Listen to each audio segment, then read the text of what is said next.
আসসালামু আলাইকুম everyone, welcome back to my channel recipes by Filza's mom. আজকের পর্বে আমি আপনাদেরকে তৈরি করে দেখাবো আচারওয়ালা মামাদের রেসিপিতে টক ঝাল মিষ্টি আস্ত জলপাইয়ের আচার। সেই স্কুল জীবনে আমরা সবাই কিন্তু এই আচারটা অনেক মজা করে খেতাম। এই আচারটা দেখে সেই ছোটবেলার স্মৃতি একটু হলেও মনে পড়ে যাবে।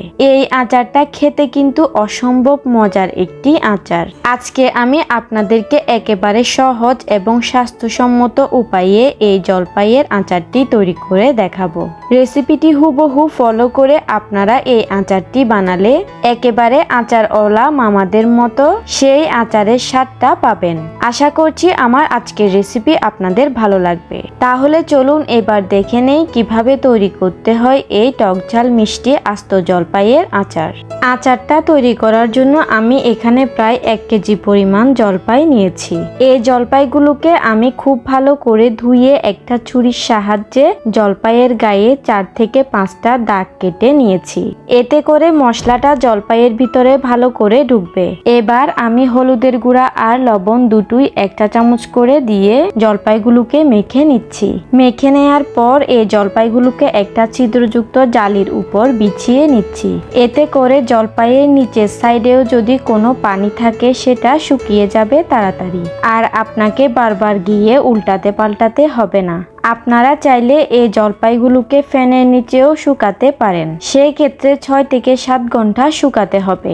আর যদি রোদের ব্যবস্থা থাকে তাহলে 3 থেকে 4 ঘন্টা জলপাইগুলোকে রোদে দিয়ে ভালোভাবে শুকিয়ে নিতে হবে। মোট কথা হচ্ছে জলপাইয়ের মধ্যে যেন কোনো পানি না থাকে। আমি জলপাইগুলোকে 3 থেকে 4 ঘন্টা রোদে দিয়ে শুকিয়ে নিয়েছি। এবার আমি চলে যাব এই শুকনো জলপাইগুলো দিয়ে আচার তৈরি করতে। চুলায় একটা প্যান মিডিয়াম টু লো হিটে বসিয়ে দিয়ে এই প্যানের মধ্যে আমি দিয়ে দিচ্ছি 1/4 কাপ পরিমাণ সরিষার তেল। তুলনামূলকভাবে অন্যান্য আচারের থেকে এই আচারে তেলের পরিমাণটা কম ব্যবহার করা হয়। এবার আমি দিয়ে দিচ্ছি রসুন বাটা প্রায় 1.5 টেবিল চামচ। এবার দিয়ে দিব প্রায় 4 টেবিল চামচ পরিমাণ সরিষা বাটা। আমি হলুদ সরিষাটা বেটে ব্যবহার করেছি, আপনারা চাইলে কালো সরিষাটাও ব্যবহার করতে পারেন। এবার এই সরিষাটাকে রসুনের সাথে 1 থেকে 2 মিনিটের মতো ভেজে নিচ্ছি। এখন আমি অন্যান্য মশলাগুলো ব্যবহার করব। দিয়ে দিব 1/2 চা চামচ পরিমাণ হলুদের গুঁড়া এবং 1/2 চা চামচ পরিমাণে লাল মরিচের গুঁড়া।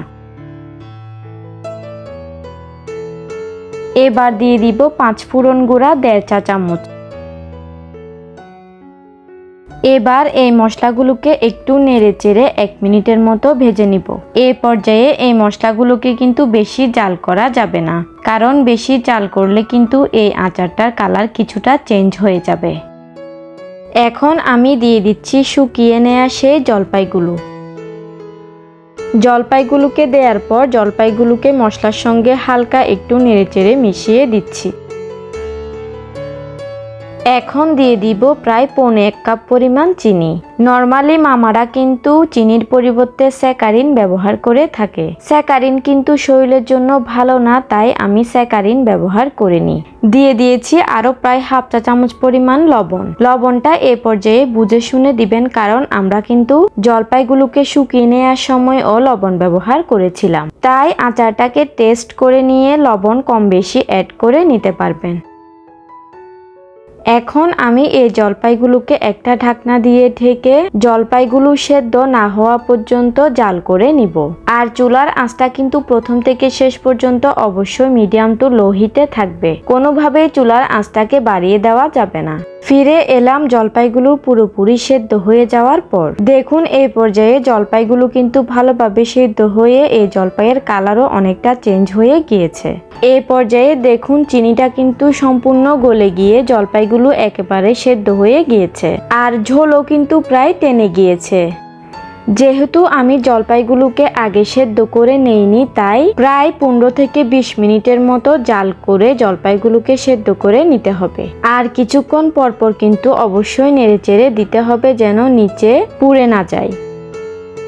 এই পর্যায়ে আমি প্রায় 2 টেবিল চামচের মতো হোয়াইট ভিনেগার দিয়ে জলপাইগুলোর সাথে নেড়েচেড়ে মিশিয়ে দিচ্ছি।